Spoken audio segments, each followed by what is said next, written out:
Sir sir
sir एक mild tune आ रही है कोई म्यूजिक की, शायद ये बेल है किसी की, वाटर कूलर की या किसी की।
Welcome Lakhanpal sir.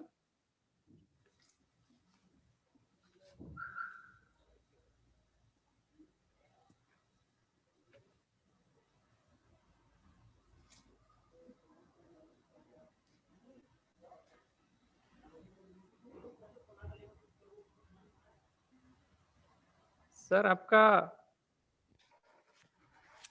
ऑडियो और वीडियो अनम्यूट कीजिए sir, Lakhanpal sir.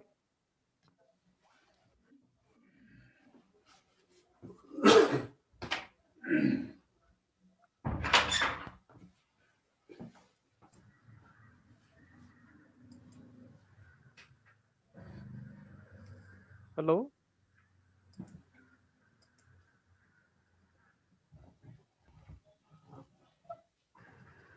Lakhanpal sir.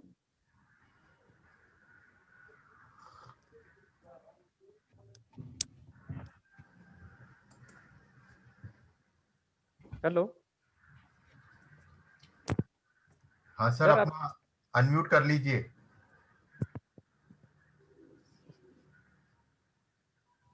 Sir आपका वीडियो अनम्यूट है, ऑडियो म्यूट है शायद।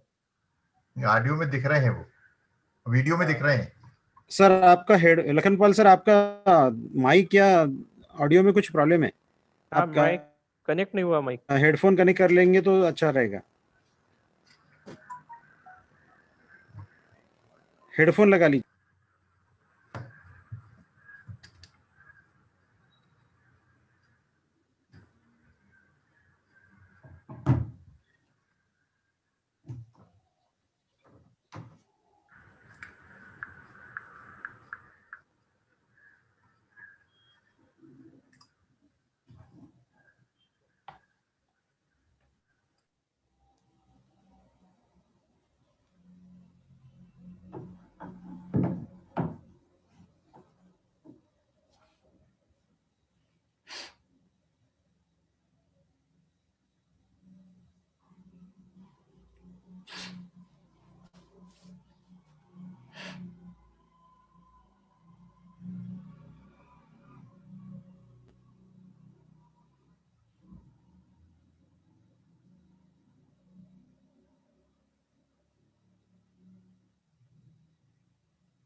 Tushar Tushar start.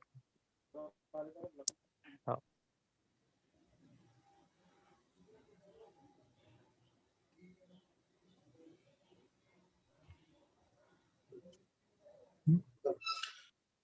Good morning, ladies and gentlemen, and greetings from Amravati.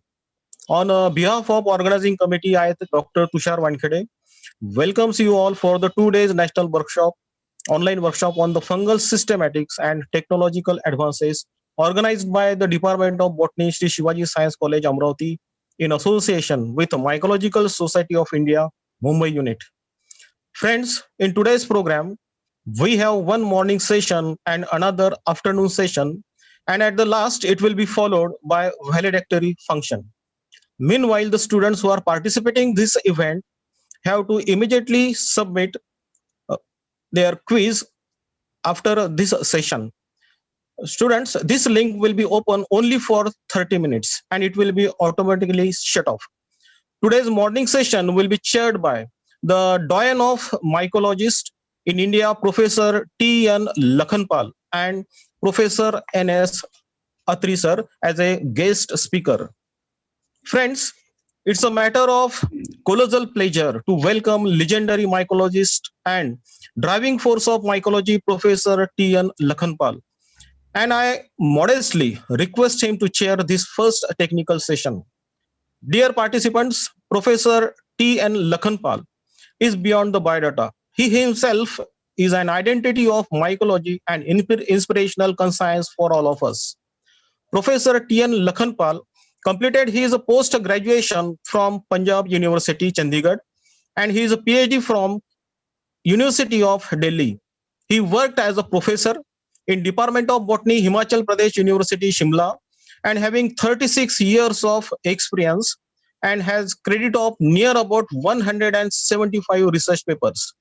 He published 5 monographs and 10 books, and he has trained a large number of MSc and MPhil students, and near about 30 students received a PhD degree under his supervision. Mostly 3 species named after him. Dr. Lakhanpal has been a pioneer in the research of cellular slime molds, acellular slime molds, mushrooms, and mycorrhiza, especially mycorrhizal association with the respect to the prominent conifers of the Himachal Pradesh. He also make a correlation between the systematics, ecological, physiological, and microbiological relationship of mycorrhiza as well as the various group of fungi from the northwest Himalaya. He was conferred with the Lifetime Achievement Award by the Mycological Society of India in 2016 at Jaipur. He also received Best Teacher Award from the Himachal Pradesh government, and he is a fellow of the Phytopathological Society of India. He also received projects and grants from the Department of Science and Technology, Department of Environment, and Indian Council for Forestry Research. Now, I humbly request Professor T.N. Lakhanpal to preside over today's session. Friends, today our first technical session will be delivered from Dr. N.S. Atri sir, Department of Botany, Punjabi University, Patiala, on the topic morphological and anatomical parameters for the characterization of the lamellate mushrooms. Dr. Narendra Atri, a mushroom man, had completed his MSc, MPhil and PhD in botany from the Punjabi University, Patiala. He has 37 years of teaching experience in botany in a Punjabi University at Patiala. Dr. Atri is an accomplished mushroom scientist with a national and international recognition. He has supervised near about 25 research students, and many of them at the MSc, MPhil, and other research projects. He has published 170 research papers in national and international journals of repute and edited 7 books along with his students and collaborators. He is a life member of many prestigious academic societies, including Indian Botanical Society, Mushroom Society of India, Mushrooms Growers Association Solan, and Phytopathological Society of India. In recognition of his significant contribution towards systematic evolution and conservation of mushrooms, 2 mushrooms have been named after him. Besides his teaching and research engagements, he is also served as a coordinator of examination, controller of examination, board of studies member, dean of life sciences at Punjabi University. Friends, I personally found him as a very stalwart, giant, and humble personality. Whenever we meet in MSI conference, he spread his wings of warmth, of appreciation, love, affection with his team, Anviji and others for us. Thank you, sir, for that. In Shakespeare's Julius Caesar, one sentence is there. His life was gentle, and the elements so mixed in him, and the nature might stand up and say, all the world, this was a man. Sir, your simplicity and appreciation make us to remember for us. Now, it's a pleasure and honor to welcome Dr. N.S. Atri for his valuable guidance. Dr. N.S. Atri, sir, I request him to kindly start your presentations. Thank you, sir, for the There is one nice words which there is you... one Should I start? Announcement. Kindly raise your queries in the chat box while this address for the discussion. We will take your queries after the session. Now I request Dr. Atri sir, kindly start your presentations. Thank you, sir. Thank you very much. Am I audible? Yes, sir. Yes. Okay. I am grateful to you specifically for the nice words you have spoken about me, which I really don't deserve at all. I am one amongst you. I am a student all through my life. I have studied mushrooms. I have, in my journey as a student, Professor T.N. Lakhanpal, who is chairing this session, has been one of the guiding force. He has been instrumental in guiding my journey. I take it as an honor to speak under his chairmanship. This is really gratifying for me to have a chairperson in the form of Professor T.N. Lakhanpal, who has been a teacher of the teachers, and we are traversing on his footsteps, frankly telling you. Although I did my doctorate with Professor S.S. Saini at Patiala, he is no more there. But to begin with, I started my journey on mushrooms as a MSc student and subsequently joined MPhil with Professor T.N. Lakhanpal at Shimla, which I subsequently left because I got CSIR fellowship to Patiala, and after that I have been doing it in my best way. Although to begin with, I learned initial training, what you call as field identification, from my mother itself in the field, because I belong to Himachal Pradesh and we have a tradition of gathering mushrooms here. So that was the initial lesson which I learned, and subsequently I thought of pursuing this field, and that gave me what I am today. And besides this, I am really grateful to the management of Shivaji Science College, Amravati, and all the colleagues there, specifically Dr. V.G. Thakre, Principal, Dr. B.K.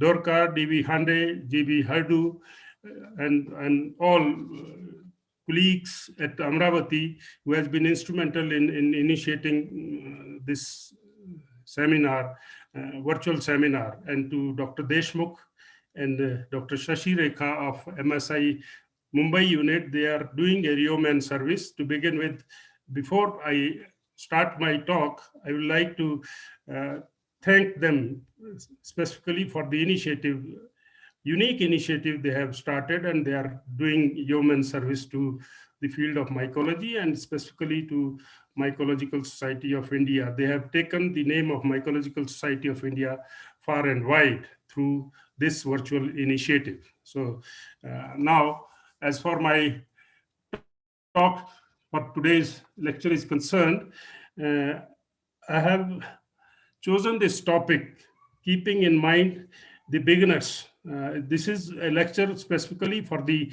beginners who wish to start their work on mushrooms, who wish to work on taxonomy of mushrooms. And it is a basic lecture, what you have to, how to start working on mushrooms. I'll try to deal with all the basic aspects, including brief idea about history, how the study of mushroom systematics started, then life cycle, ecological aspects, and various parameters covering macroscopic, microscopic characters, and various chemical reactions which are conducted on fruit bodies as well as on the microscopic structures. I'll be delivering my talk restricting on this on these aspects.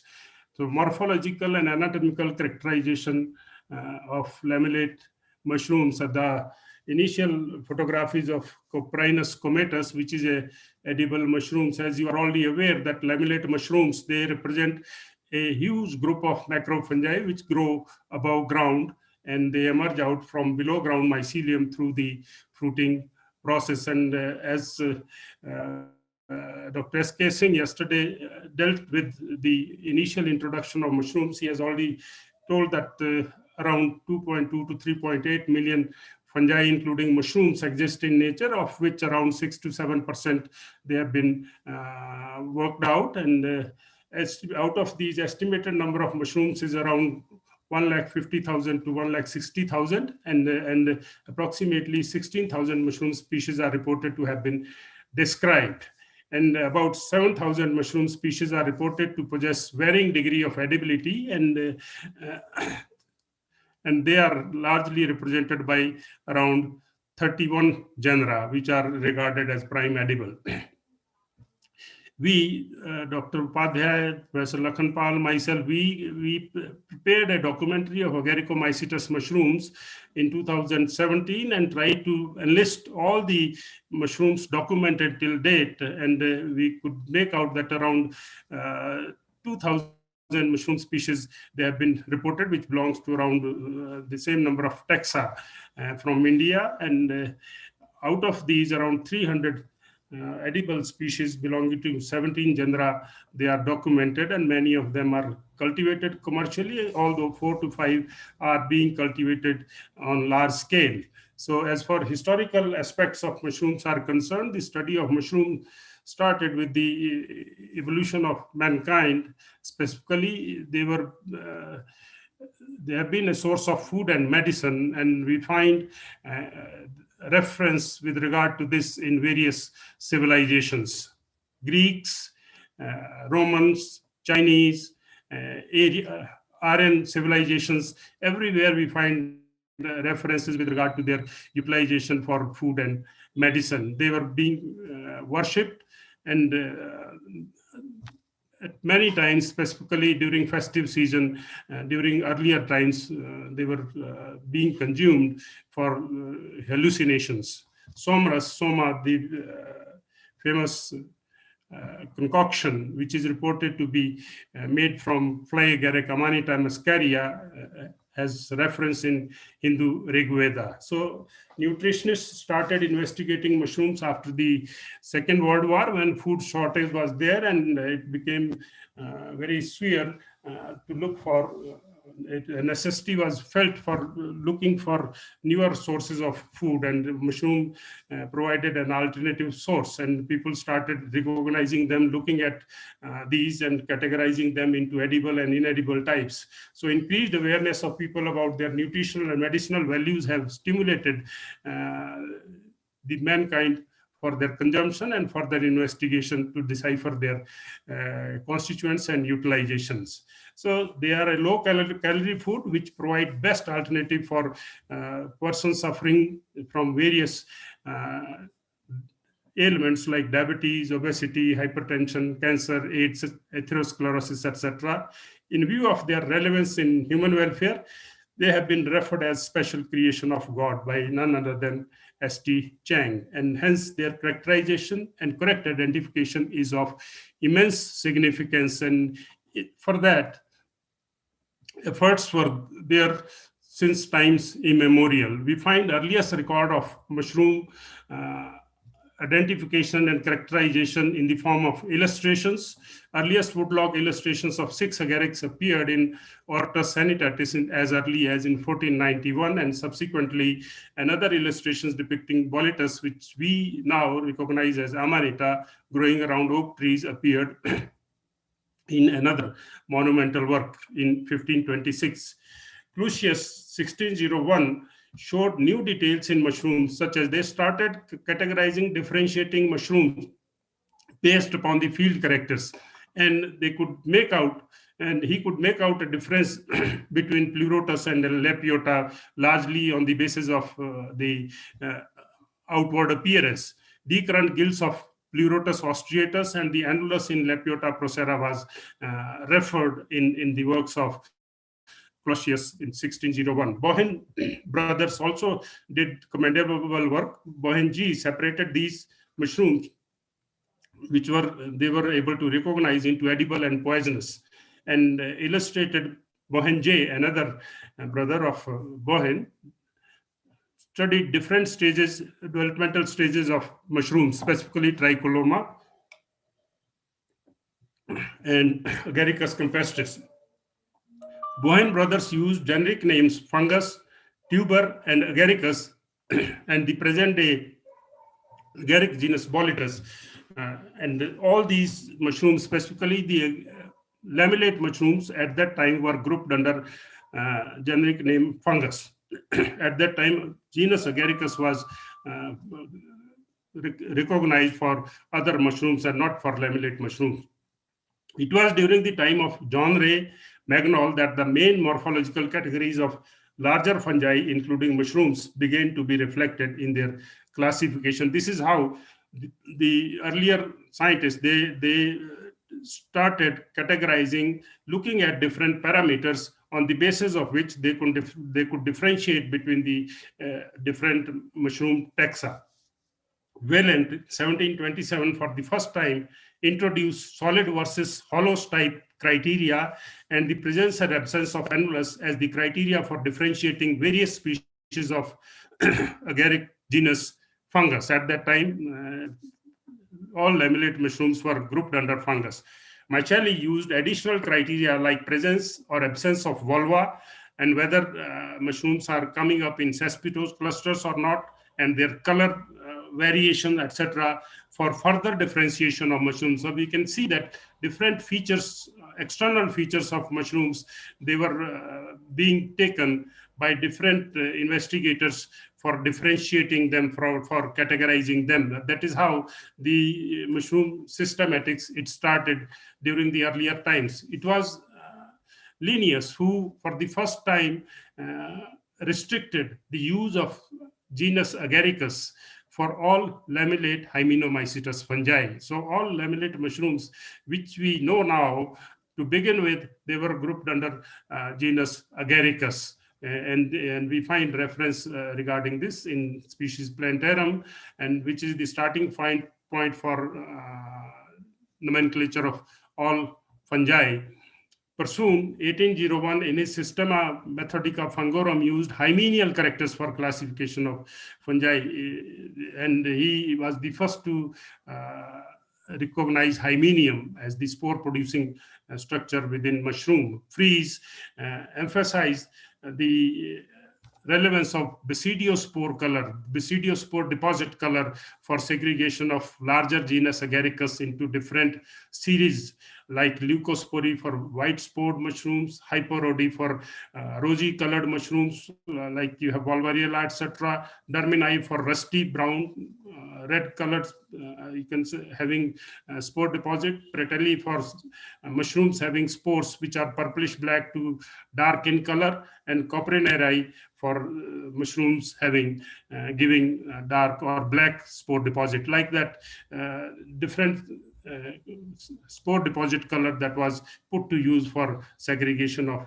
mushrooms. In 1874, Fries in Hymenomycetus europaei recognized as many as 35 agaric genera. So genus Agaricus was splitted into different genera based upon various morphological features as emphasized above. And some of such genera which were recognized by Fries at that time were Hygrophorus, Clitocybe, Marasmius, Tricoloma, Pluteus, etc.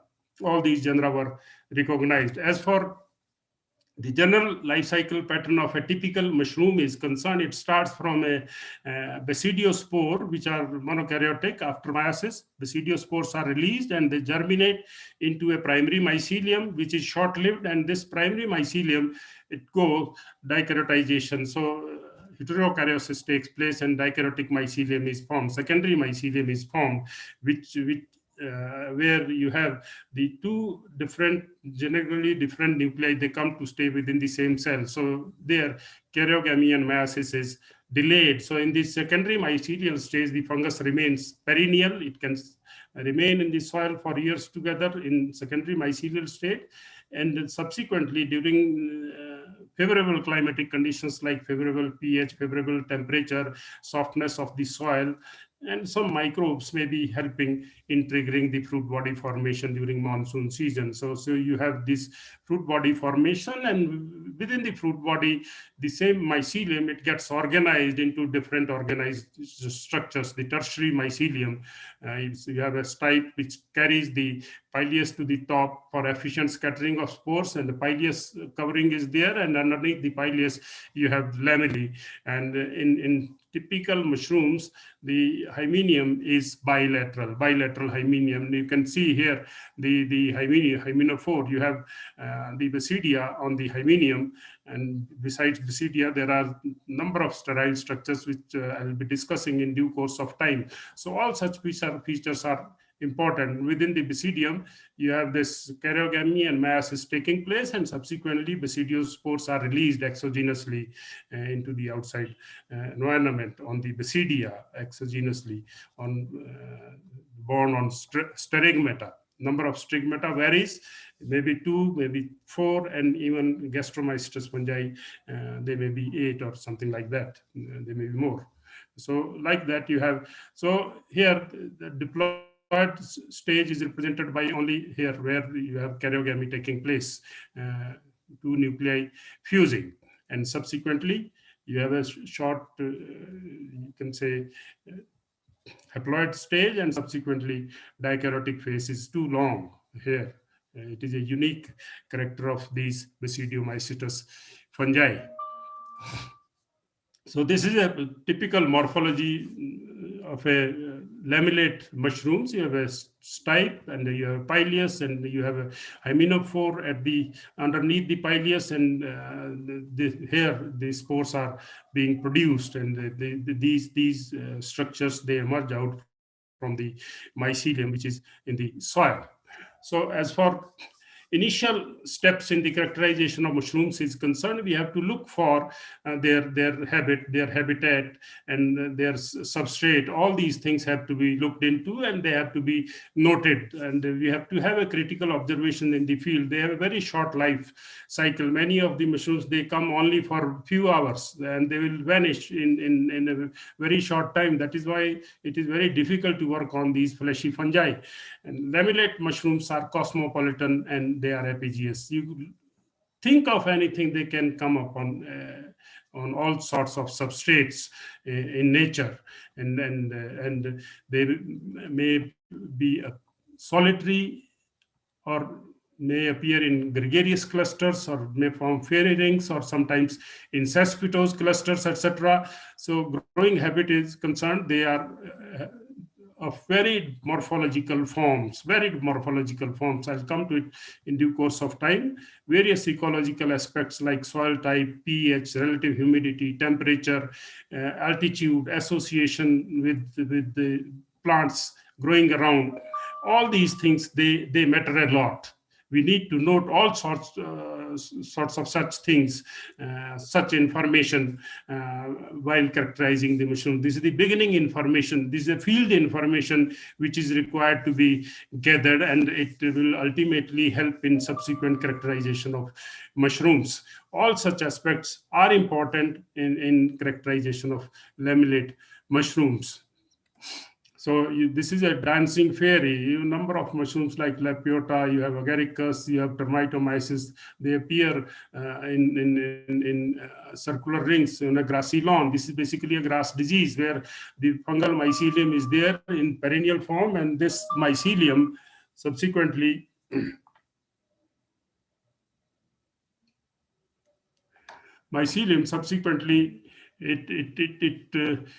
infects the grass and keeps on growing centrifugally. So every year the circumference of this ring keeps on growing. It enlarges and destroys the grass like that.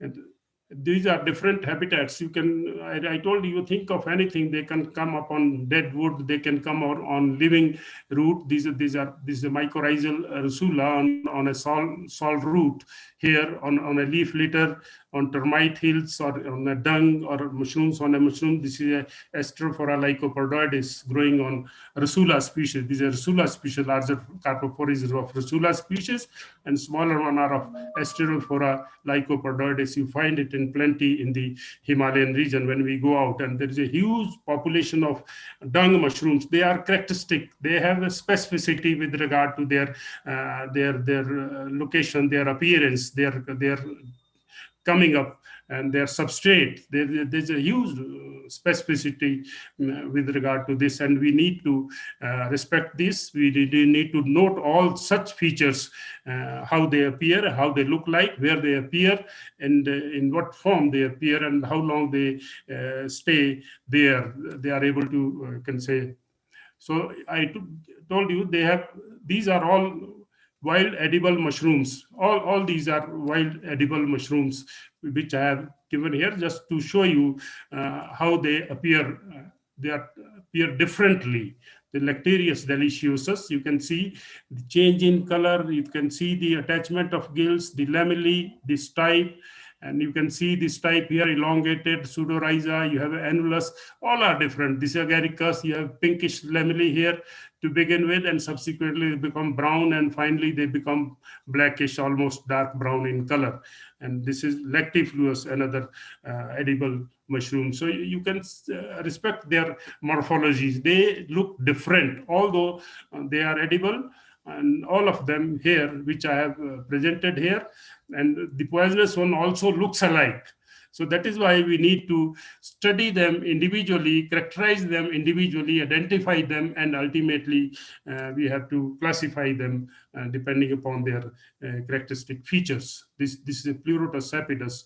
Our own collections, all these on a wooden stump, how gregariously it is appearing. Ursula cyanogentha, another edible mushroom. Volvarella with a volva at the base. You have Amanita, another edible mushroom. Although large majority of Amanita are poisonous, but this is one of the most delicious mushrooms. Almost morphology resembles with Volvarella. You can see, but you have to note other features of difference, like the gill attachment, like the lamellae color, like the spore deposit color, the sporophore color.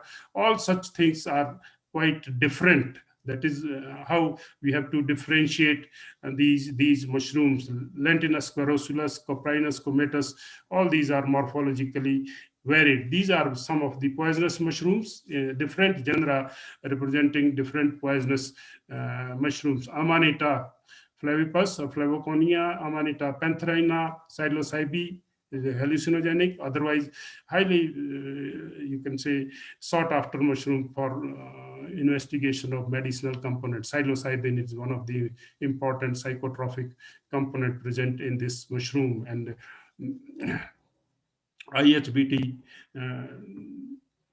Palampur, and sorry, this RRL Jammu, they are working on this component.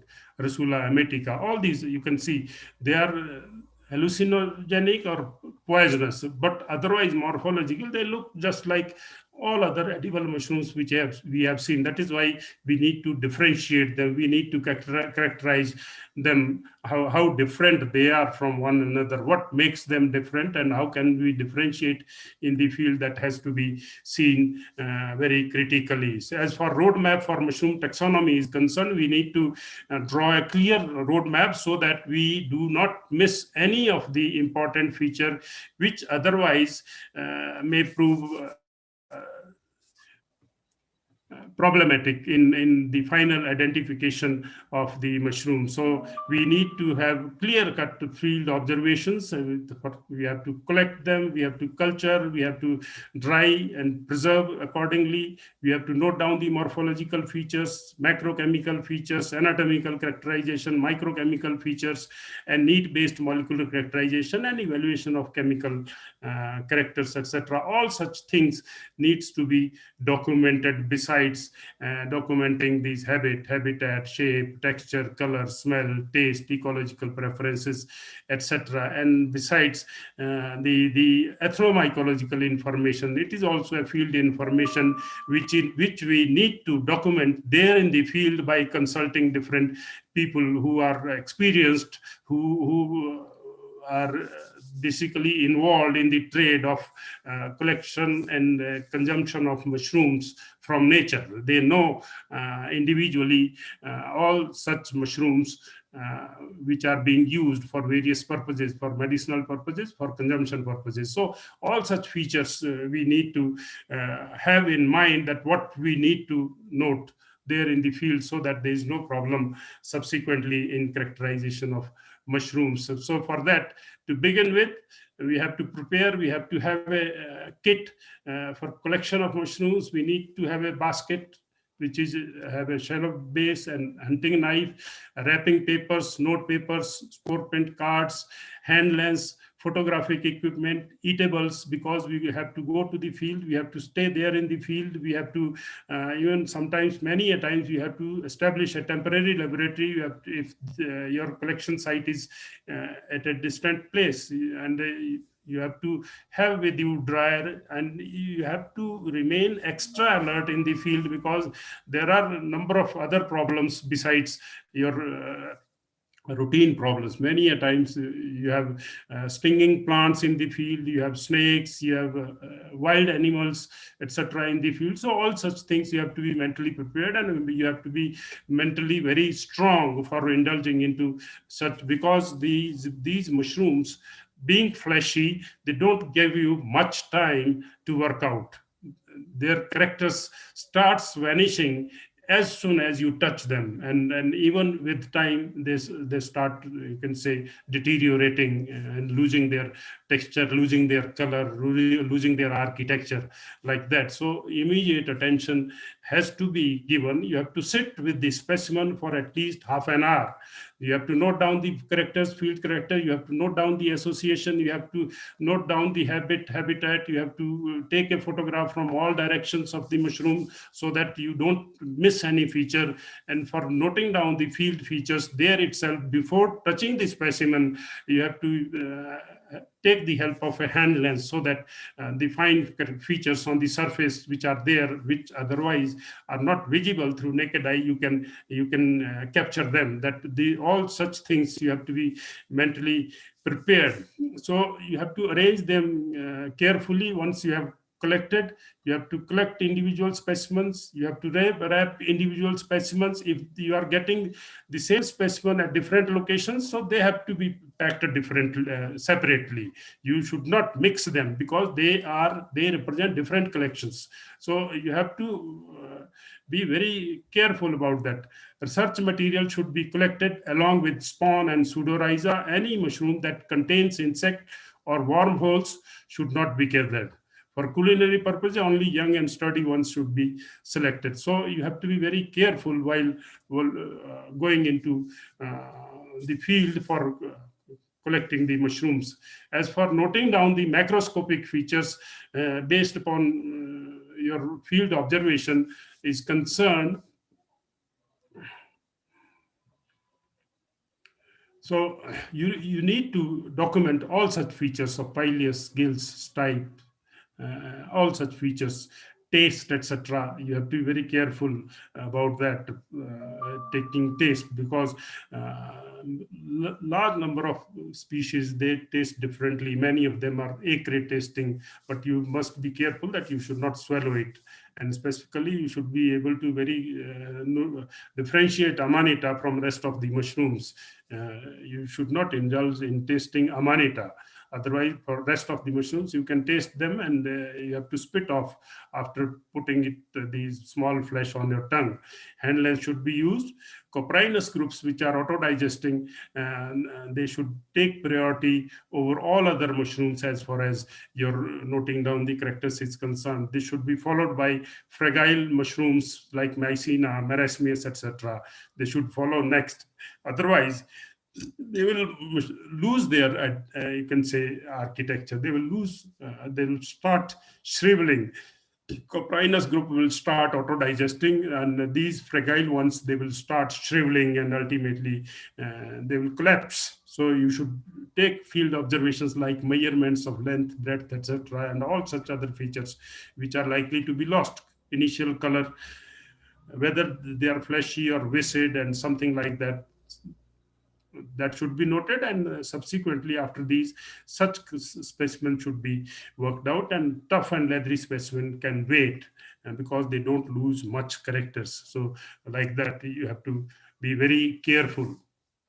So since we are working on, we are dealing with only lamellate mushrooms, so I'll be discussing only this. I'll leave the other ones here. So these lamellate mushrooms, they have a bilateral hymenophore, and this hymenophore is present on the lamellae gills, which are attached differently.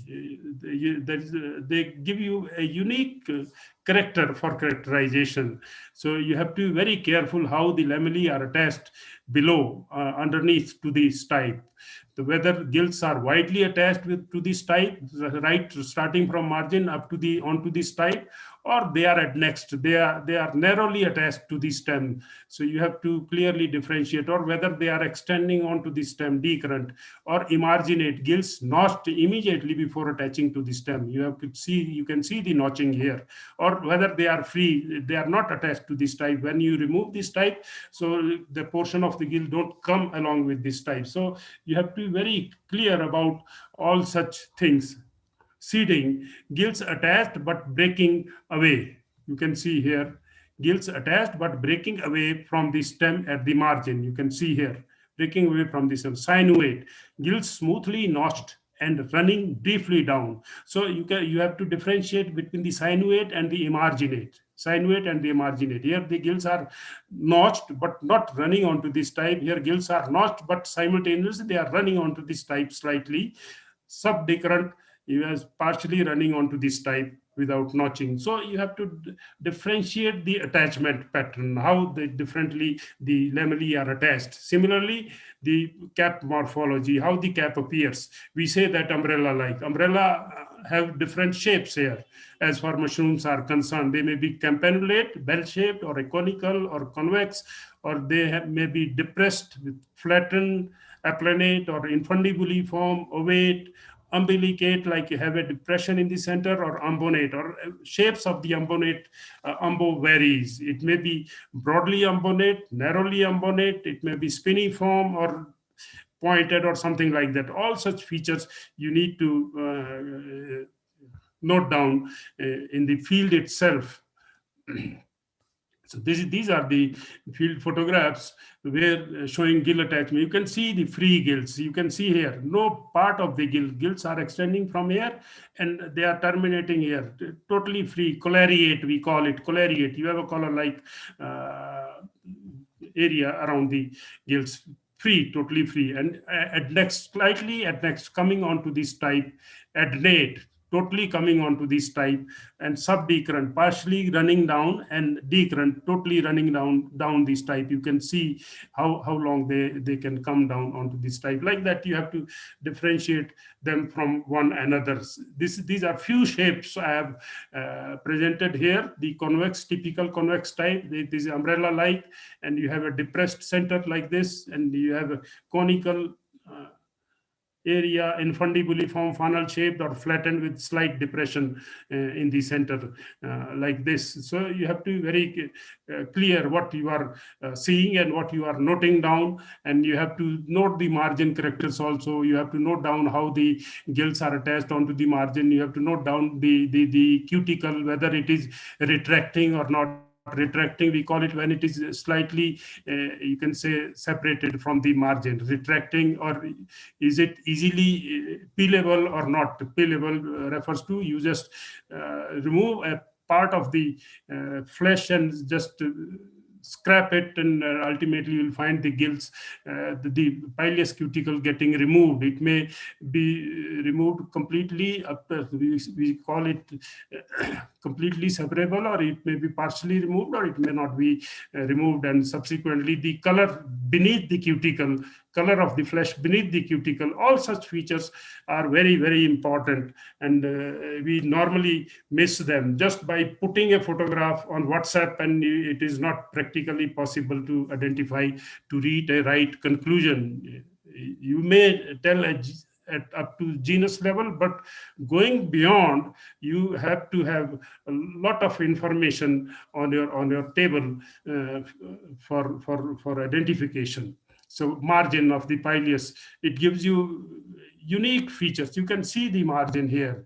You see here how it appears. It may be splitting, it may be uniform, or it may be just like this. You can see, just look at the splitting. You have these are the striations. There may be striations here appearing on the surface, or there may not be any striations on the surface. You can see, look at the margin.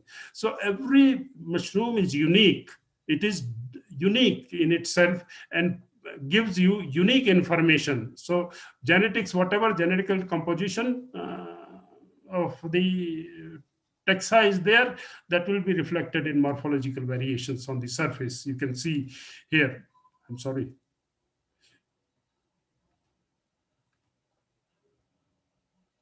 Yes.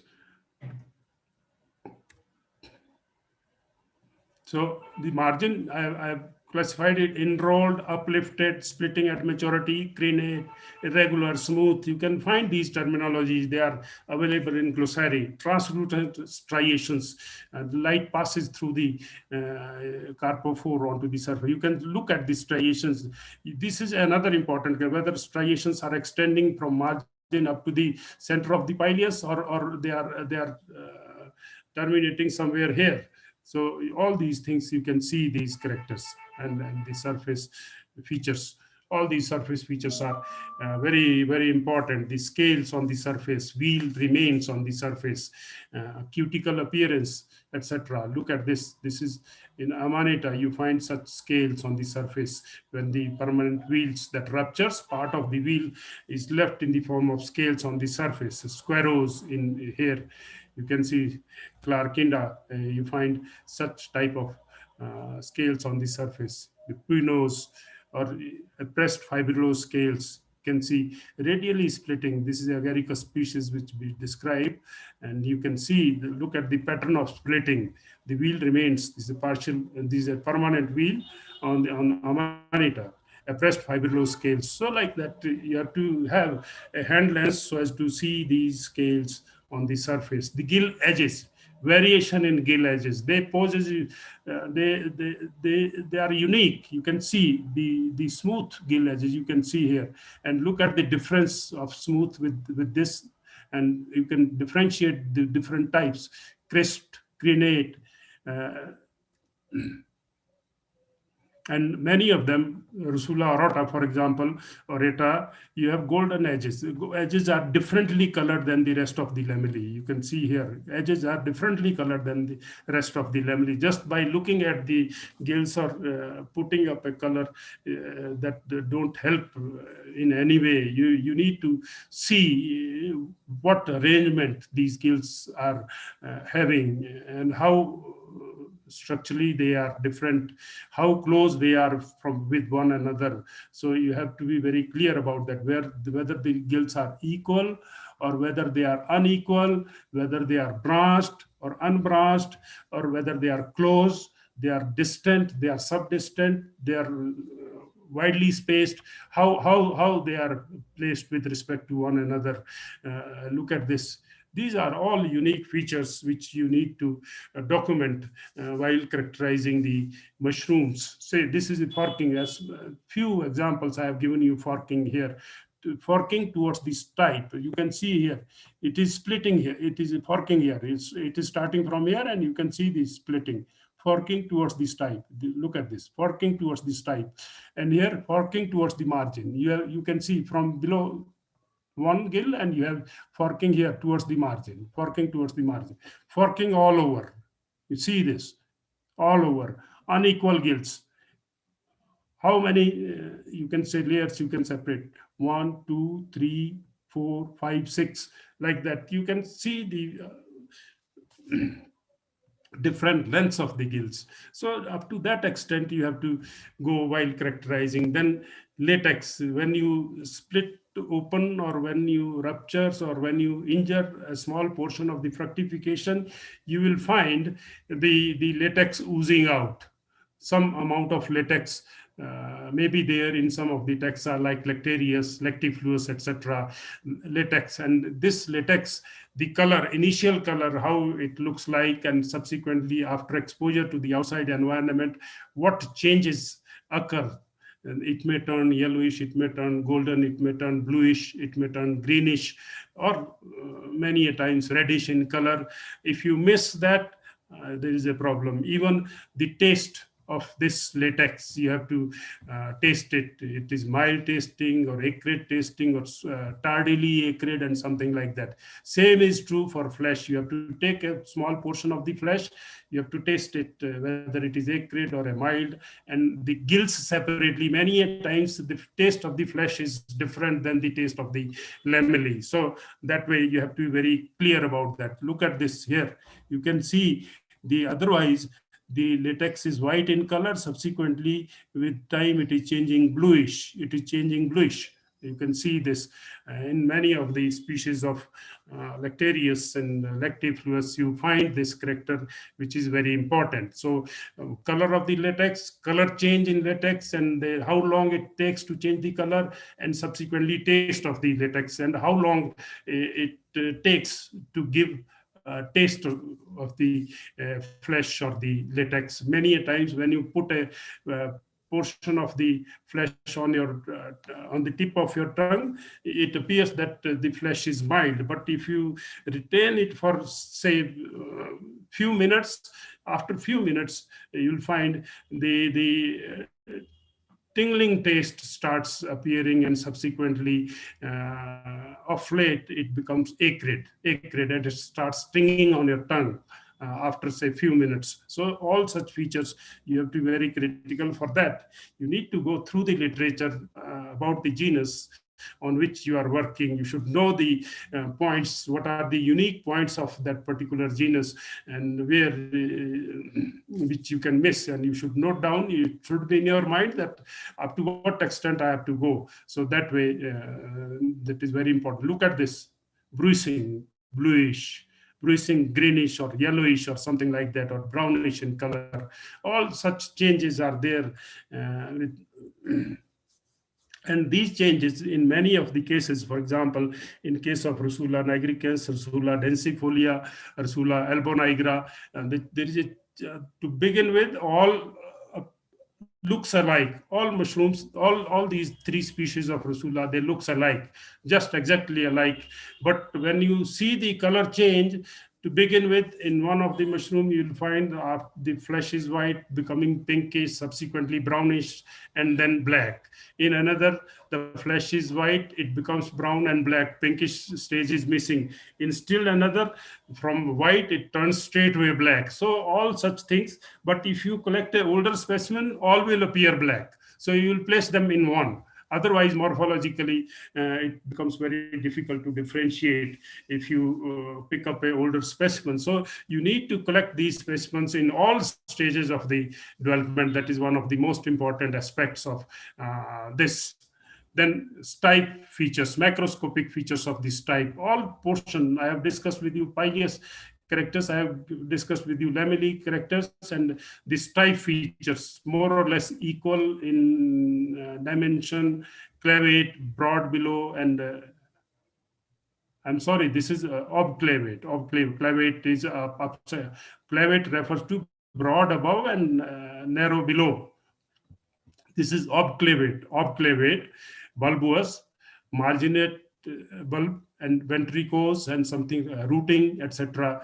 Like that. These shapes you have to be very clear about. Stripe, color, variation, annulus placement, whether it is above the half of this type or below, we call it superior or inferior, and something like that. Changes in after bruising, position of the stipe, whether it is central or eccentric. In pleurotus species and number of other species, it is eccentrically placed. It is not central. Surface features including whether dry, viscid, or whether there are scales, mycelium at the base, institutions or not, like that in Marasmius, Mycena, etc. And the firmness of this type, you need to note down whether it is hard, it is fleshy, it is cartilaginous, it is hollow, it is solid. Wheel, whether present or absent, and of what type, you have to note down. And detailed features of the annulus and volva, they give you unique features. Annulus and volva, the attachment and the shapes. The skirt-like annulus, we say annulus present, of what type, and the color of the annulus above and color below, underneath. Many a times you have different color underneath as compared to color which appears above. Like that, this is the sheathing. You can see the annulus here. It is sheathing on the surface. You can see the cottony annulus here. The funnel shape, peronate, just like you have a socks on your peronate annulus here. Double annulus in case of macrolepiota, etc. This is a double cottony annulus ring, like you have scaly, and all such features, they are very important. And there are a lot of variation. I have just presented few. Just mere writing annulus present, annulus absent, they don't work at all. Absolutely, they don't work. And many a times annulus may be evanescent. Evanescent means during older stages, when the specimen is older, annulus, it falls down. So stipe appears as if it is exannulate. There is no annulus at all. So you need to see the younger stages. You have to see impression of the annulus. You have to see this critically. The volva at the base, how it appears. You can see this scaly volva, you can see the flaring volva, saccate, zoned volva and like that. Many a time you pull up that mushroom and volva is left in the soil. It appears as if there is no volva at all. So for that, you need to have a proper knife with you. So you have to extract it out from the base. You have to reach up to the base. You have to see the attachment, whether the mycelial extension is there, it is reaching somewhere onto the roots or something like that. Many a times mushroom is attached with some mycorrhizal partner through the mycelium. So organic connection has to be traced. That is one of the important aspects, important information, which otherwise you are going to miss if you don't trace the connection. Many a times, like you have armillaria. Armillaria is a parasitic mushroom. Sometimes back, I received a photograph from Professor Gugnani, and he was asking for identification. I posed up a question whether there is annulus or not, because the photograph was not with annulus, and whether it is growing around some tree or root, and because on outward look, on morphology, and looking at the pattern in which the mushrooms were growing, that was a gregarious group. So it appeared armillaria to me. Dr. Upadhyay also certified that yes, it looks like armillaria. And subsequently, when I posed repeated questions, and then it turned out to be X-annulate species of armillaria. There is one species which don't have annulus, otherwise Armillaria amelia has annulus. So you have to look all such connections, whether it is growing on a living tree, whether it is parasitic, whether it is saprophytic, whether it is in what form it is coming up, whether it is organically connected with the help of mycelium or rhizome with the roots of some tree around. You need to note down the tree, the botanical name of the tree, and you have to identify the host.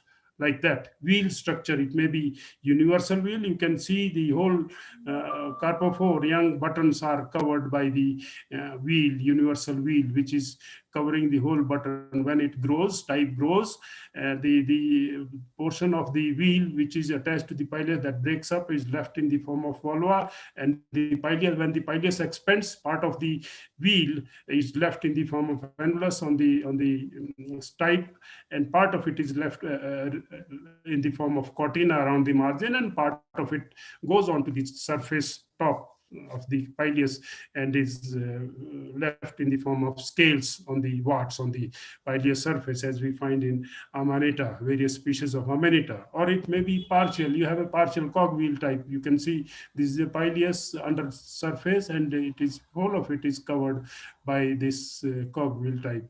You see wheel. This is a partial wheel covering only the fertile portion and not the whole of the pilus surface carpophore.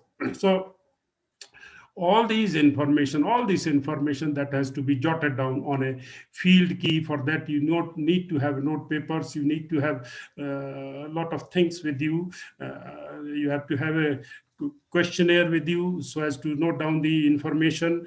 I prepared a field key, and I'll show you just now. You have to, besides this, in the temporary laboratory, when you have brought it, besides noting down the color change in the field or during your collection, for that you have to sit down there.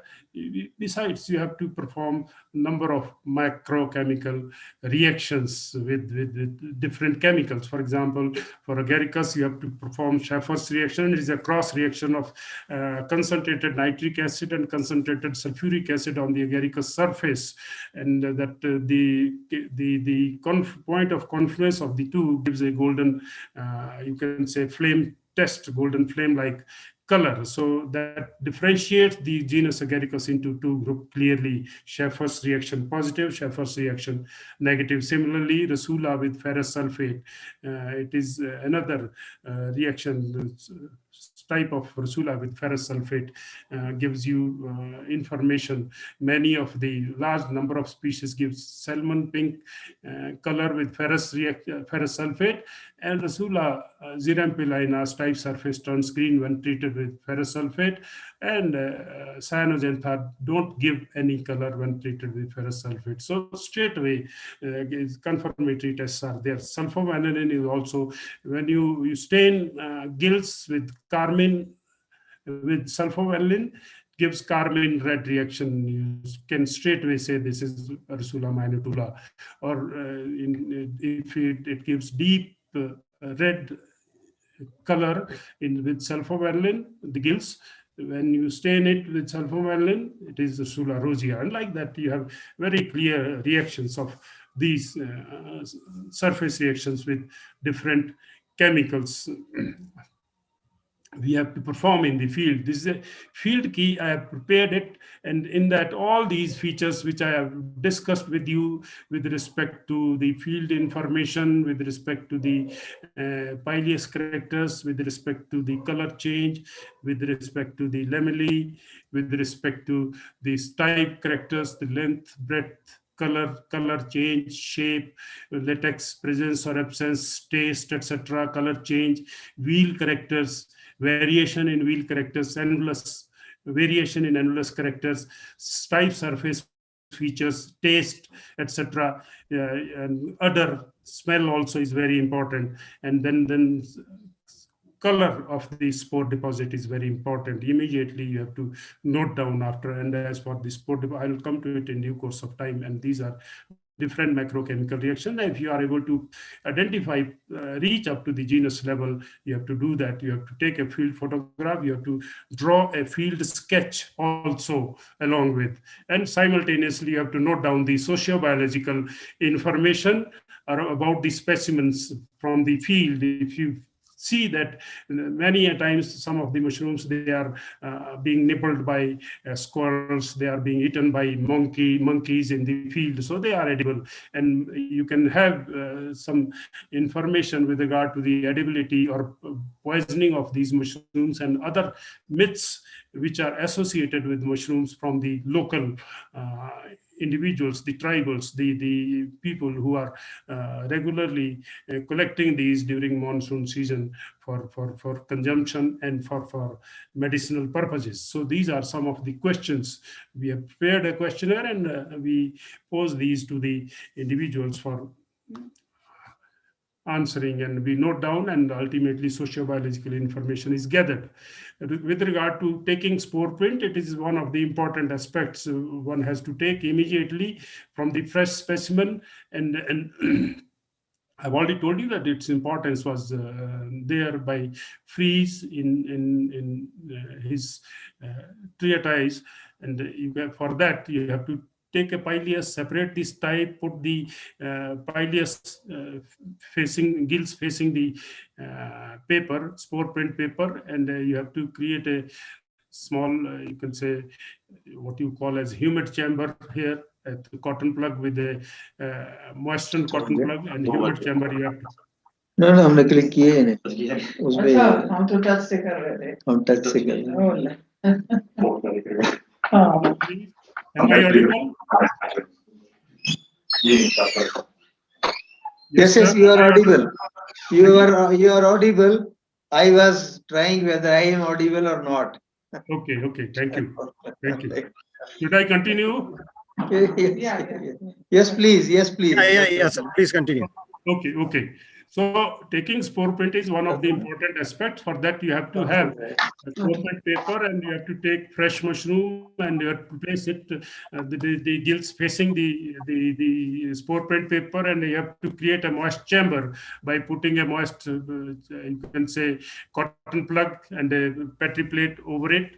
And different mushrooms takes different time for giving you deposit. The members of Coprinus group, they give you immediately within 15-20 minutes. You can get a spore print. Fleshy mushrooms, which are they may also give you within half an hour. But those which like marasmius, etc., they are very difficult, and many a times some of the mushrooms which are dry, lentinous species, etc., they may take more time than the normal fleshy mushrooms. And immediately after you have taken the spore deposit, immediately you have to note down the notation, color notation of the spore deposit by consulting standard color dictionary, Methuen Handbook of Color. I have referred here. This is a handy color dictionary which gives you all standard color notations. You have to note down color notations for all maybe pileus colors, type color, gill color, spore deposit color.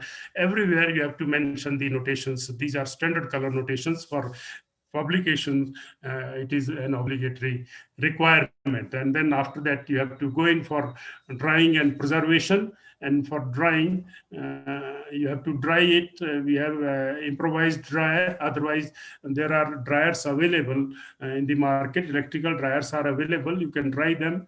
And after drying, you have to preserve them. You can preserve also a small portion of it for microscopic investigation. Otherwise, everything is done from the dried material at the international level. So you have to do it with the dried material. So drying is an obligatory requirement. This is an improvised dryer we have constructed, and we use 500 watt heater. Otherwise, electrical dryers are available at our time. At that time, it was not available. So we prepared it and we used to dry. We used to keep the fleshy mushroom, which are thick at the lower chamber, and the thinner one at the upper chamber, and still thinner, which are leathery and corky at the top chamber. So you have to dry them, and you cannot think of closing your laboratory unless you have preserved all the specimens of your collection. So on daily basis, you have to end up after drying them and preserving them, and so as to prevent them from insect infestation in the packets, cellophane paper packets. You have to put 1,4-paradichlorobenzene. That is insect repellent has to be there, but drying has to be very, very, you can say, good.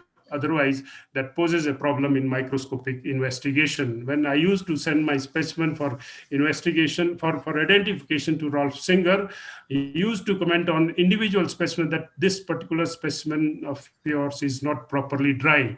So this is an important aspect you must understand up to what extent and up to what extent it has to be heated up. Charring has to be avoided totally. Now, the microscopic observation, the beginning of the microscopic observation, it started with Robert Hooke as early as 1655, when he examined several mushrooms and described their texture to be made up of small filaments and compared it with cloth. Fayard distinguished fundamental tissue and connective tissue in agaricales, and third category composed of conducting system has been referred, which basically helps serves for secretion and excretion and transport of substances within the sporophore. Is referred in Singer's monograph Agaricales in Modern Taxonomy. Hyphal context may be exclusively hyphal. As far as mushroom context is concerned, Homeomerus, Agaricus, and number of other species, or it may have spirocyst within. The context is referred as heteromerus. Schaeffer was the first to describe strigmata on the Basidia. Pursoon, 1794, described Hymenium, and Leverley coined the term Basidium and Cystidium for the first time. Assertion was the first to observe that the spores of several species of agarics are born, and you have a strigmata on which the spores are formed. Important direction for microscopic observations.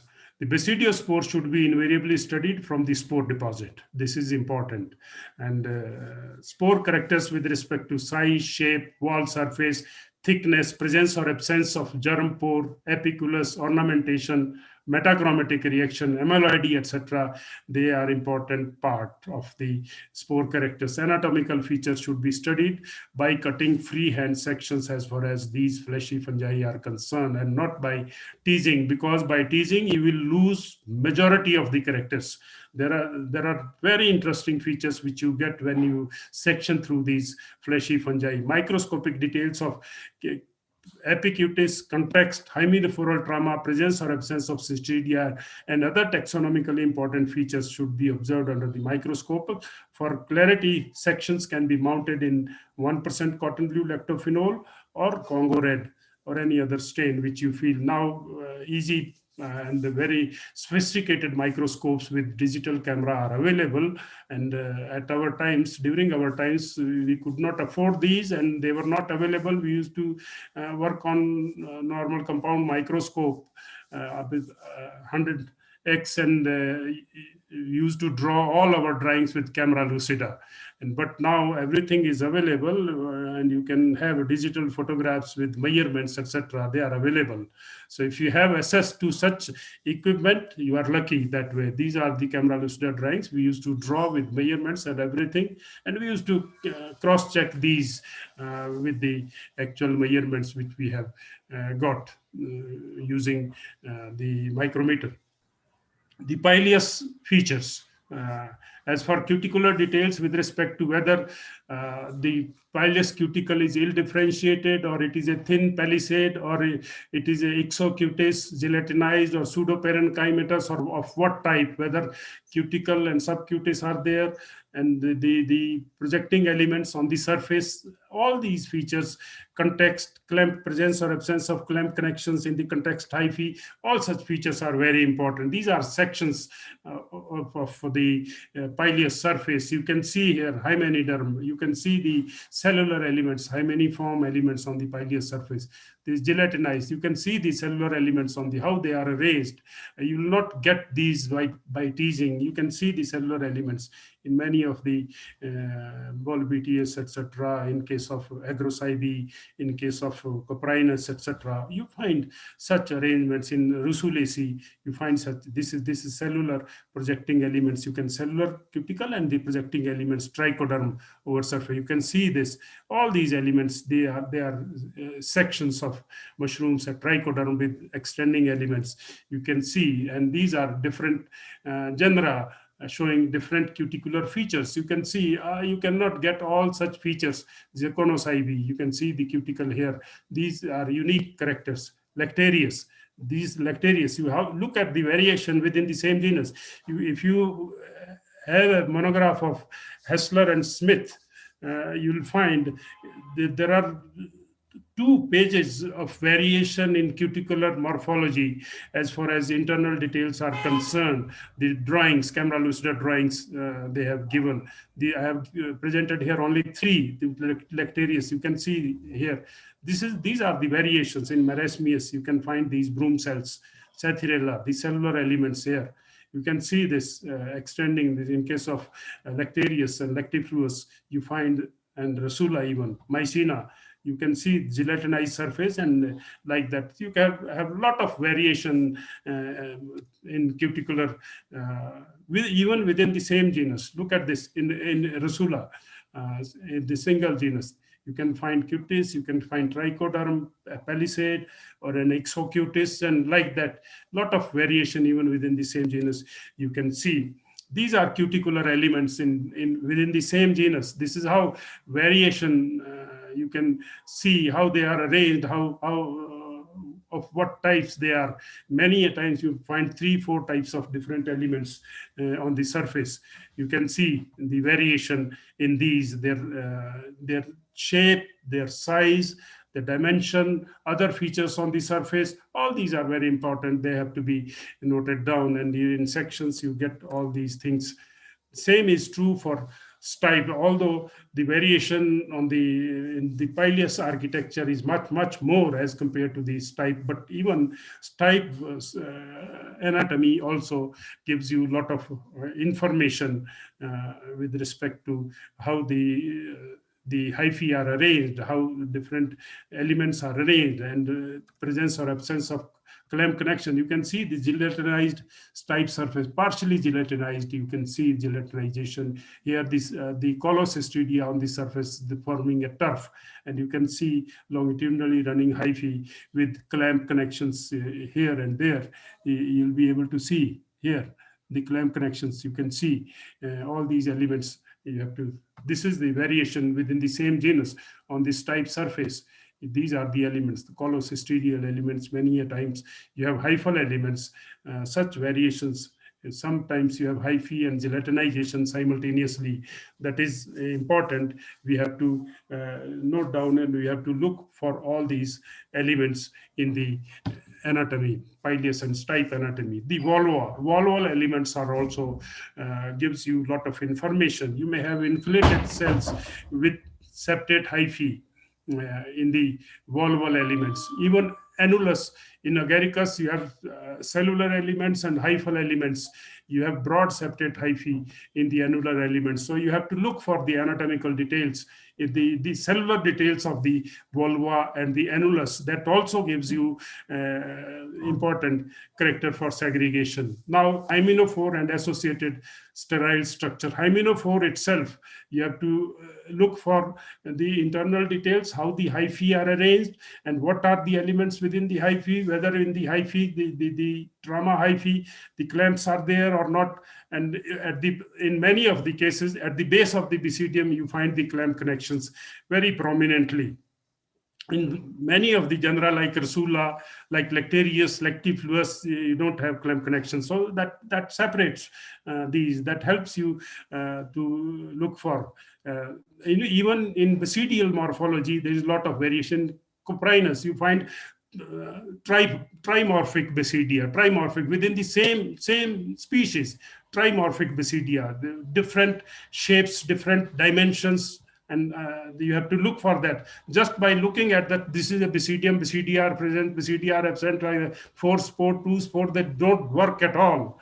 In such species, you have to look for how many types of basidia, what is the morphology, how they are different from one another with respect to dimension, with respect to other outward architecture that has to be looked into. Structure of cystidia also gives you a lot of information.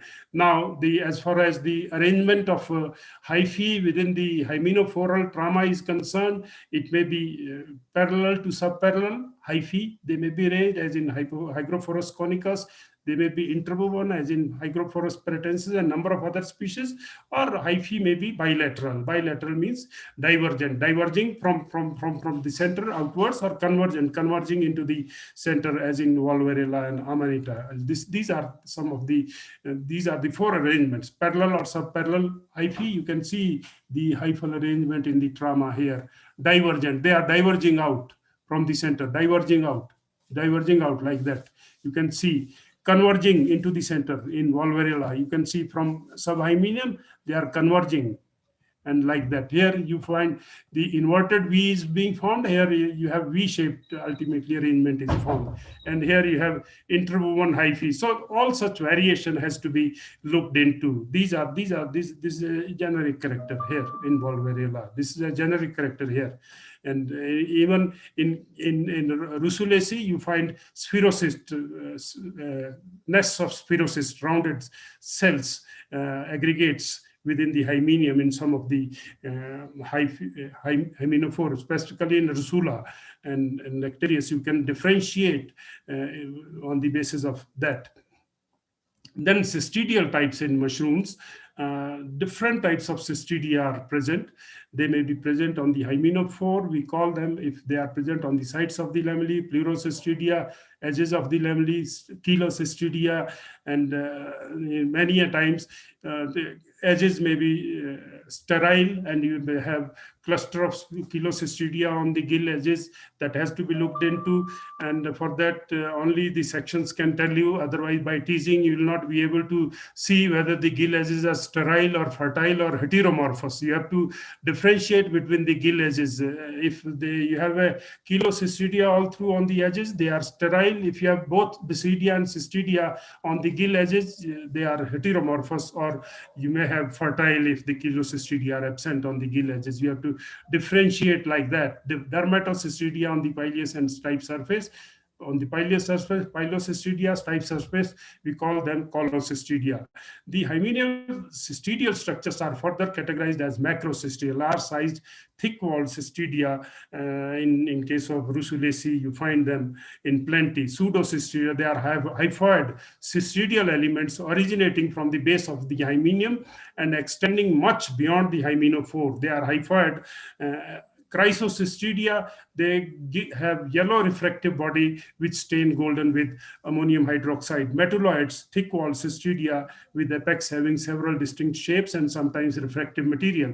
Paracystidia, little differentiated cystidia or leptocystidia, thin-walled cystidia with remarkable contents which often have excretory function. So you have to differentiate, you have to look for what type of cystidia are there, where they are located, in what is their shape, what is their morphology, dimension, etc. You have to differentiate, and they give you unique features. These are some of the photographs, microphotographs, metalloids. You can see the refractive material here in paniolus, very common. Conocybe, you can see these are unique, and just if you have this type of cystidia, straight away go to Conocybe.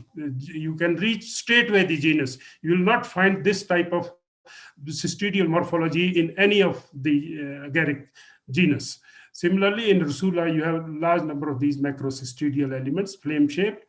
Ventricocystidia in Rusula, this atriform in Sathirella, unique character, legeniform, and of various shapes. You find different morphologies, and they gave different staining reactions with different chemicals. You have to stain it: macrocystidia, dermatocystidia, olifers, etc. In case of Rusulaceae, gives blue color with sulfovanillin, brown in sulfoformol, and bluish in chlorovanillin. Similarly, cystidia, basidia, hyphae, and dermatocystidia becomes rose to carmine in sulfovanillin, hyaline in sulfoformol, and rose-colored in chlorovanillin. So they give differentiating reactions. And you can see the details in Singer's agaricales in modern taxonomy. In detail, they have been explained. You have to go through the initial pages, introductory pages of agaricales in modern taxonomy if you wish to start work on mushroom taxonomy. Even book of Smith, A.H. Smith, the mushrooms in natural habitat, the initial pages are highly informative. Whatever field key I have prepared, and I prepared it by consulting those books, and subsequently it was ratified by none other than Rolf Singer. I have still a corrected version of that field key with me, vetted by Rolf Singer in his own hand. That is with me. I have preserved it as one of the, what you call as souvenir with me, as a remembrance for that doyen of mushroom mycology, who is the father of mushroom mycology. Clamp connection, presence or absence of clamp connection is very important. That has to be looked into at this type base, the hyphae at this type base. You have to look for the presence or absence of clamp connection in the context hyphae, in this type context hyphae, at the base of the basidia, in the hymenophore, even at the base of the cystidia in many of the cases may be there, specifically in Aphilophorales. Basidiospores, another important aspect that is really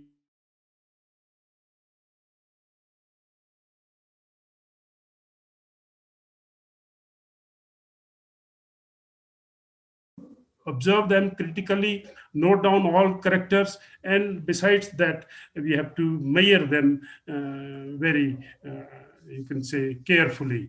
So they offer you lot of you can say information with respect to structure, etc. All such information, variation in external ornamentation. These are 12 types of surface ornamentation, which are given by Rolf Singer in his monograph on agaricales in modern taxonomy. If you have to work on mushrooms, specifically russulaceous mushroom, you cannot ignore these ornamentation types. They offer you use characters for differentiation, for segregation of different taxa at the species and variety level. They have to be looked into, whether the ornamentation is chorus banded, with ridges, with warts, with catenulate endings, incomplete or complete work, or warts are isolated, or of what type they are that has to be looked into. This is how a few of the types I have mentioned here. You can see the variation, and for that you need to go in for electron microscopy, and you can see the features here, how the warts are isolated, few are connected here. Here you are find totally isolated large and small warts, and they are blunt. You can see the applause here, you can see the applause here, and the wings, etc. You can see the connections, warts connected, and very types of ornamentation and all, and I have classified them. You can see then reaction of spores with and tissues with reagents. This is yet another important aspect. Smeltzer's reagents or Lugol's solution. It is an iodine reagent with which the light spored mushrooms that has to be characterized. The light spores has to be, you can say, stained with the Melzer reagent. You have to see whether they are inamyloid, amyloid, dextrinoid, or pseudoamyloid, of what type they are. You have to differentiate by staining the spores from the spore print with this particular iodine reagent. Inamyloid refers to negative reaction with light colored spores, and spores which do not change color or react faintly. Amyloid, it is a positive reaction where the spores or tissue with Melder reagent stain bluish or bluish black. Dextrinoid, where the tissue or the spore surface changes to reddish brown or reddish, or alternatively it is referred as pseudoamyloid. Similarly, reaction of spores with cressyl blue is important. It has to be, it is a metachromatic reaction. That is, the dye is blue, the spore surface, the inner wall of the spore becomes salmon, what you refer as purplish or slightly reddish in color. In case of chlorolepiota, leucoagaricus, chlorophyllum, it is very important reaction, metachromatic reaction. Inner spore wall stain reddish purple in comparison to outer wall, in comparison to color of the dye. Dye stains basophilic components here. So this is very important. Then reaction with acetocarmine, cyanophilic reaction of tissue and basidia or spores turns tissue basidia, they turns reddish in acetocarmine. Hydrophilus reactions of basidia, that is another important reaction which has to be performed, and the hydrophilus tissue darkens dramatically when heated in acetocarbon.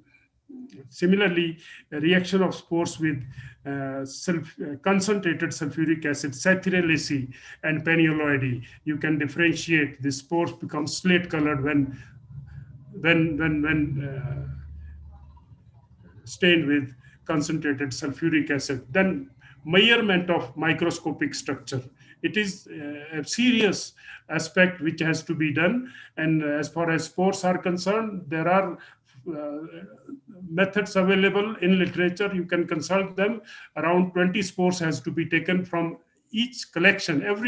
For every collection, you have to take around 20 spores. You have to measure their length and breadth. You have to measure the spores which are of minimum dimension, maximum dimension, lengthwise, breadthwise, and ultimately you can put them, you can calculate the Q value, and these are the formulations which are available in literature, and you have to draw maximum, minimum values, and ultimately you have to give the range of variation that is available. And for that you have to depend upon number of collections. Single collection based, you can say, conclusions are largely faulty. So you have to look for number of collections as far as these dimensions are concerned, that they have to be taken into consideration. Now, there are other parameters for characterization of mushrooms which I have not discussed. They were not part of this topic. I have given you only morphological and anatomical parameters. There are now molecular characterization which started after 1990s, and a lot of advancement has been made in this regard. Now we are going in for DNA barcoding based upon molecular sequencing, and you have a lot of, you can say, genes which are being sequenced and which are proving quite helpful, and the whole classification, number of genera, they have been segregated and separated, and you have number of genes which are available, which are being used for sequencing and differentiating at the species and various taxa level. Even the classification has been revised. You find gastromycetes, whole of the gastromycetes has gone into Agaricomycetes. It has merged into Agaricomycetes. Whole of Deuteromycotina has merged into Ascomycotina, and like that, Ascomycota. So a lot of, you can say, information has been gathered, and still it is being generated and is being available in the gene banks. So then chemical characterization is also very important, and it offers a lot of information, but not much is available now. There are some references where chemical characterization, chemical characters have been used for segregation. Robert studied 39 species of Inocybe on chemotaxonomic grounds and showed the value of such characters in taxonomy. Taylor justified the separation of Copelandia and Paniolus on chemotaxonomic ground. Now Copelandia has been merged into Paniolus. It ceases to exist as a genus now. Similarly, numerical taxonomy also needs to be worked out. There is not much information available as far as numerical taxonomy is concerned. Numerical taxonomy analysis of cultural characters are useful for taxonomic analysis and to study taxonomic relationship. These characters support not only the close relationship between bolids and gastromycetes, but the genetic circumscription of genera such as Lacaria and Lactarius. This has been referred to, but we have not done it, and at least I am not, you can say, I don't have much information about this aspect. Otherwise, these are also important aspects which needs to be worked out, which needs to be investigated. They may add to the already available information as far as characterization of mushrooms is concerned. Otherwise, morphological parameters, anatomical parameters, and now molecular sequencing methods are available, and they are of immense importance as far as characterization of mushrooms is concerned. So one has to start from zero and gradually move through the ladder so as to reach a right conclusion. Only then it is possible. Otherwise, if you feel that just by looking at a photograph or just by posting a photograph, you are going to get a right information, you are badly mistaken. I'm sorry. It is a difficult group, and it needs serious intervention right from the day one. And you need to go through the literature to begin with, and a lot of literature you have to grasp to begin with. Only then you can start. And then when you start, you have to start from a small group. Just like yesterday, our keynote speaker told that one mycologist, one fungus. Just like one fungus, one name. That was Professor Rai told yesterday rightly. I am of the opinion that if one has to start with taxonomy, one should start with a single specimen, a single genus, and then work out the nitty-gritty of that, and subsequently move to the larger groups, subsequently in due course of time as one gains experience. That is how it has to be practiced. And that's all what I have to say. And I'm really grateful for the organizers for providing me this opportunity to deliver a lecture on this webinar, a unique initiative by MSI Mumbai unit and Shivaji Science College, Amravati. Thank you very much. I'm grateful. Thank you.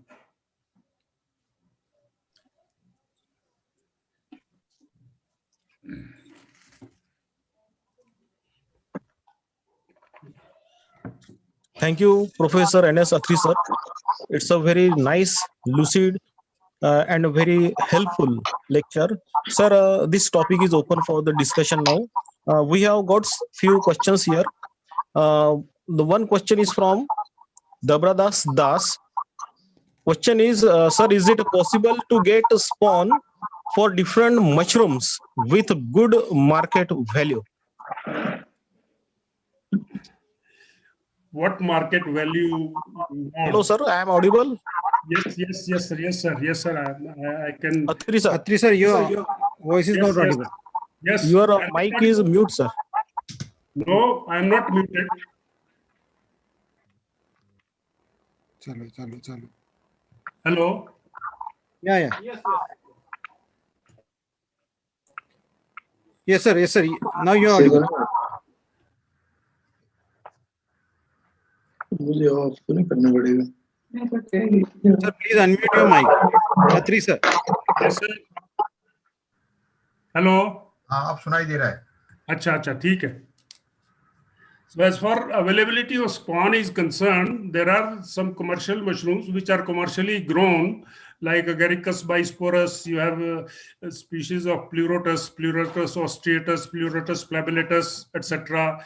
Then you have this milky mushroom, which is cultivated, Calocybe indica. All these are being cultivated, and spawn is available at Directorate of Mushroom Research, Solon. It is available. It is also available at different coordinating center. There are 32 coordinating center, cooperating center and coordinating centers of Directorate of Mushroom Research, Solon, in different part of the country. I don't know from which part you are speaking. You have posed the question. I'm not able to from which place. Otherwise, I could tell you that the place from where you can get the spawn. So market value is only of Agaricus bisporus and Pleurotus. It depends where you are. So spawn is available. There is no problem, absolutely. Otherwise, you can prepare your own spawn also. It is easy, not very difficult. Hello, sir. The second question is from Kannan. Most of the participants ask this question, sir. How we can differentiate the mushroom that is the edible and non-edible based on morphological or any type of characteristics? It is a question which is posed quite often, and otherwise it is only by experience, by learning you can differentiate. Otherwise there is not much difference. You can number one, you have to avoid all mushrooms which have both annulus and volva. Okay, so if you are avoiding all those mushrooms which have both annulus and volva, you will be avoiding Amanita genus. Otherwise, all Agaricus species has Hello, annulus, sir. Another question. and all Volvarilla species has volva. So we'll be eliminating the edible also along with. Which mushroom is more rich in protein? All are mushrooms are known for protein, the digestible protein. Which mushroom is more rich in protein?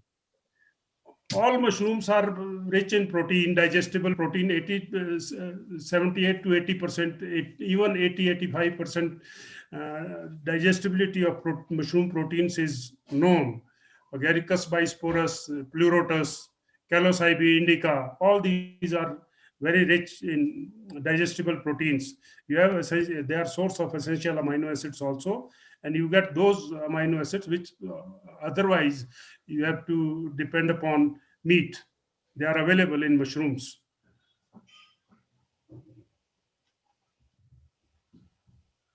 Hello, sir. This is another very interesting question from Dr. Sudhir Shende.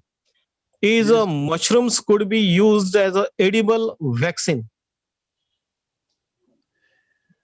Edible vaccines, normally a lot of work is being done on banana and on what you call as carrot, etc. But I don't have any information with regard to this, whether the mushrooms can be used as edible vaccines. But otherwise, they have a lot of bioactive components, which we know, and the number of nutraceutical advantages are associated with mushrooms, and they have solutions. We have medicines being prepared from mushrooms. Coriolus versicolor is one, and then Ganoderma lucidum is another, then Gryphola frondosa is another, which are being used as far as treatment of cancer, AIDS, etc., and other such elements like hypertension is concerned, there are medicines available prepared from these. They are available, but as for use as edible vaccine is concerned, I don't have any information. Maybe Professor Lakhanpal will be able to divulge on this, but I don't have. Although I have been teaching edible vaccines to postgraduate classes at Patiala, and there is information about use of this carrot and what you call banana, etc., in edible vaccine, still at the experimental stage. Yes. Okay, sir. Thank you very much, sir, for your very treasured guidance for all of us, and especially you have lightened the minds of this young mycologist and making our day very special. Now, I request Professor T.N. Lakhanpal, sir, for his chairman's remark and his wise words of wisdom. Professor T.N. Lakhanpal. Okay. Good noon to all of you. On the outset, let me thank the organizers first. Am I audible? Yeah. Yes, sir. Yeah. So, first off, let me thank the organizers for giving me this opportunity, unique opportunity, as Professor Atri said. And I apologize for the delay because I depend on Himalayan Forest Research Institute for all these webinars and all these things. I come there. Even now I am there. But today being a guested holiday, it was slightly difficult to coordinate. And then the execution, it took some place. Now, as far as Dr. Atri's lecture is concerned, it was an excellent disposition on basics, the basics which we actually require, each one of us, not only the beginners, but all. And this was, again, a refreshment type of treatment. And I compliment him for giving this type of information to all of us, especially those, as he said, people send photographs and want confirmation of identification. So it is actually real taxonomy, and taxonomy, as people say, is tax on me, but it is income tax, because this is something which adds to your knowledge, to your stability, to your patience, and your perseverance. This is such type of work. So much of field work is involved in the identification of mushrooms, more than in any other branch of science. And the beginners or the younger researchers who want to undertake research on mushrooms should take a cue from this and should note down this key and thoroughly study this key and try to implement this key. It is not by any other method that you can learn identification of the mushrooms. It is very, very, very tiresome, and it requires a lot of efforts, but grateful to Dr. Atri that he could put it in such a simple and lucid manner that this gives the entire information which otherwise one learns through many years of experience, as he has and many others have learned it. So congratulations, Professor Atri, compliments to you for delivering this useful and unique lecture, and because this was for a type of workshop and people would be greatly benefited, and you have compiled the entire information on mushrooms, and this applies to other branches also. Now this is taxonomy, in fact, is something which requires sitting on a hard stool and working out the specimens. It is not a simple job. In most of the other cases, we have no techniques, we have no machines which give you easy results, but ready-made results, but the taxonomy doesn't give you ready-made results. You have to start from the beginning. You have to learn. You have to learn to be with specimens. You have to learn to identify the specimens. And this is a hard way to learn the taxonomic problems. So thank you very much, Dr. Atri. Thank you, sir. So really, it has been very good. Really. Okay, thank you very much, Professor T.N. Lakhanpal, sir. Now it's a time for vote of thanks. On behalf of organizing committee of today's national online workshop on fungal systematic and technological advances, organized by Department of Botany, Sri Shivaji Science College, Amravati, in association with Micrological Society of India, Mumbai unit, I am thankful to Professor T.N. Lakhanpal, sir, for accepting our invitation and make all us delightful and blessed. I am also thankful to Dr. N.S. Satri, sir, Department of Botany, Punjab University, Patiala, for very innovative talk and guidance to all mycological fraternity. His dedication in the field of mycology is an inspiration to all of us. Thank you, sir, for accepting our invitation. In the last, it's a time to say some announcements. With the permission of the chair, I would like to conclude here. And our second session will begin at 2 p.m. So kindly bear with us.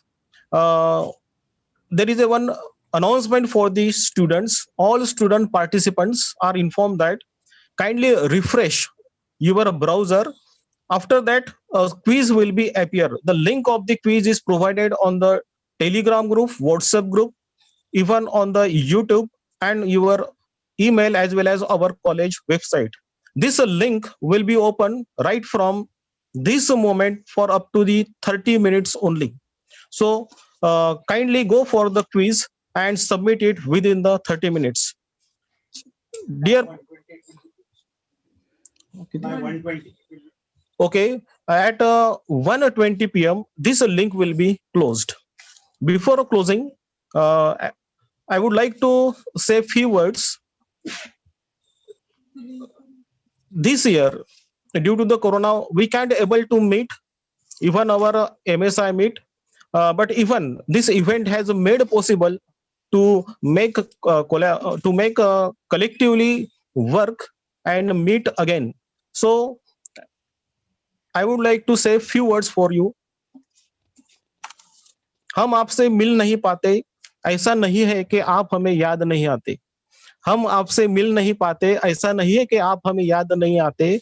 माना जहां में सब रिश्ते निभाए नहीं जाते, लेकिन जो बस जाते हैं दिल में वो फिर भुलाए भी नहीं जाते. With these words, I would like to conclude. Thank you very much. Thank you very much. Thank you. Thank you. We'll try to meet at Patiala. Don't worry. Let's hope Corona God goes. An excellent lecture. We enjoyed everything very thoroughly. Good. My namaskar and paripuna to Lakhanpal sir and all. Thank you, sir. So good. Atri sir, it has been fantastic, and I think Thank you. scholars ko maza aaya hoga. Yeah. Thank you. Okay, sir. Thank you, sir. Thank you. Delighted.